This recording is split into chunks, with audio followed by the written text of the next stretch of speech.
Hey, welcome back to another episode of Sekiro. Now I'm actually lost, so I might ask this guy for directions and whoa! As you can see, we are taking on the Guardian Ape, one of the ball-busting bosses in this game. Look at him, just flipping and tripping and jumping and going crazy all over the place, as one ape would. So basically, you want to keep a reasonable distance from him. You don't want to stray too far away, because every now and then you might want to quickly run in and get a few good hits on him. So a good time to heal up too, by the way, when you've got a good distance away. Though is the only reason you want to be away from him. But yeah, just keep a distance here like this here now and circle around him and try and wait for that opportunity to strike. So basically he'll do a few swings. It's dangerous going up to him when he's sitting down like that, because you can basically quickly turn around and pounce the ground on you. But as you can see, the first time you use the fireworks, it really stuns him and you can get a few good hits on him, like you saw at the start of the clip.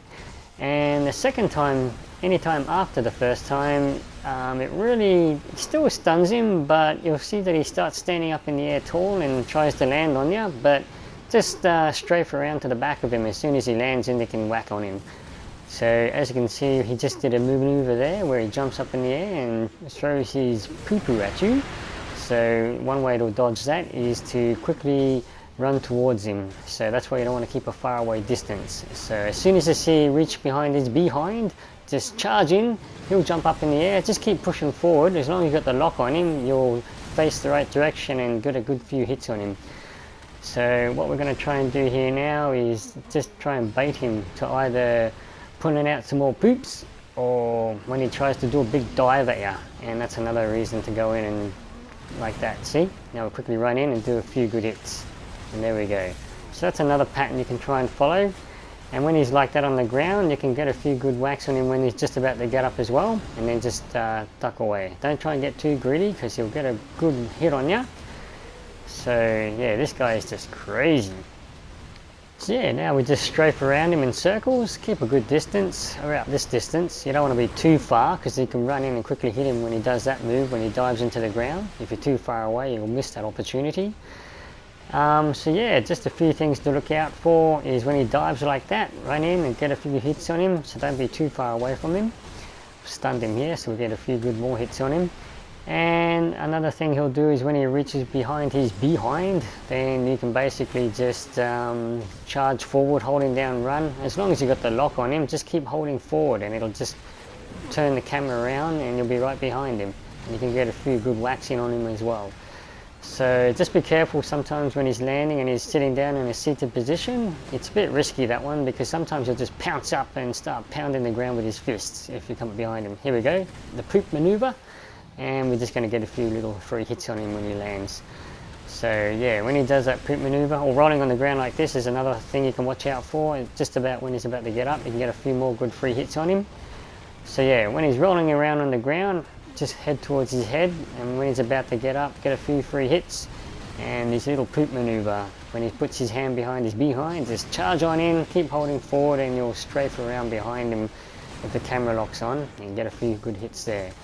So like I said, don't be too far away from him, because you'll miss those opportunities to run in on and get some. So there we go, we got the first death blow. And there we have it. Chop off with his head. Jeez, that was a tough fight. Thank God it's over. And there you have it. All done, another boss. Well, just when you thought it was over, another nightmare begins. Yep, he resurrects, and now he's got a sword. So basically what you want to do here is he'll lunge towards it, just jump straight up, and you want to deflect his attacks. So I got the Ichimonji skill, where any enemies armed with a sword, and it does more damage with parrying as well.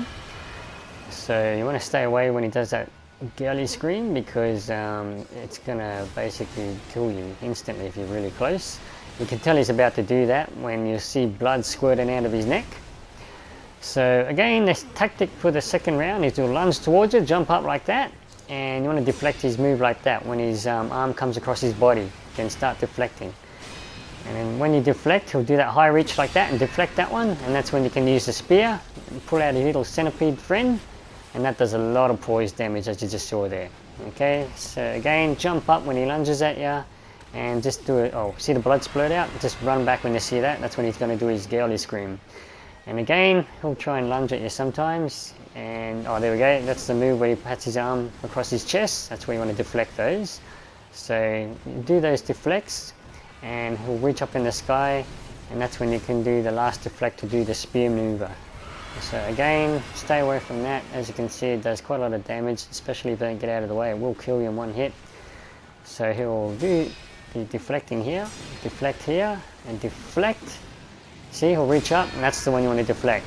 And then you can use the spear, pull out your little centipede friend, and the poise bar goes quite high with that.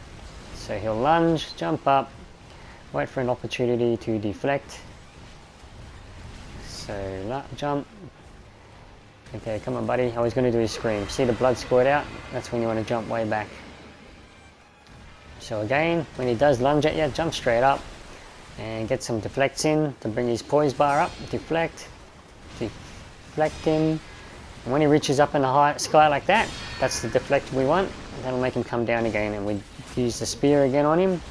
Double tap with the spear, and that hooks the centipede to do the high damage on his poise bar. So deflect, deflect, and he reaches up high, deflect, that's the one we wanted, and we pull out the worm. So there you go, a lot of damage on his poise bar doing that. So you see the blood squirt out again, we just run back because he's going to do his little scream.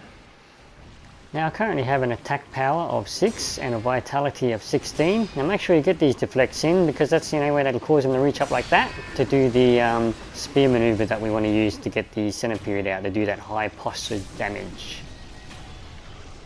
Pull out his little centipede friend here, and that'll finalize the kill. And Guardian Ape is out of the game. So like I said, he'll lunge at you, just jump straight up. And basically when you see this blood squirt out of his neck, you want to run away because you're going to do that scream. And you just want to try and do those deflects. So make sure you have the Ichimonji skill on, so that way you can do a lot of poise damage when you deflect. And when he does that high reach up in the air standing up tall, that's the deflect you want to get in, where he lunges down and use your spear to pull out that centipede. Anyway, another boss is down, Guardian Ape. And yeah, thanks for watching.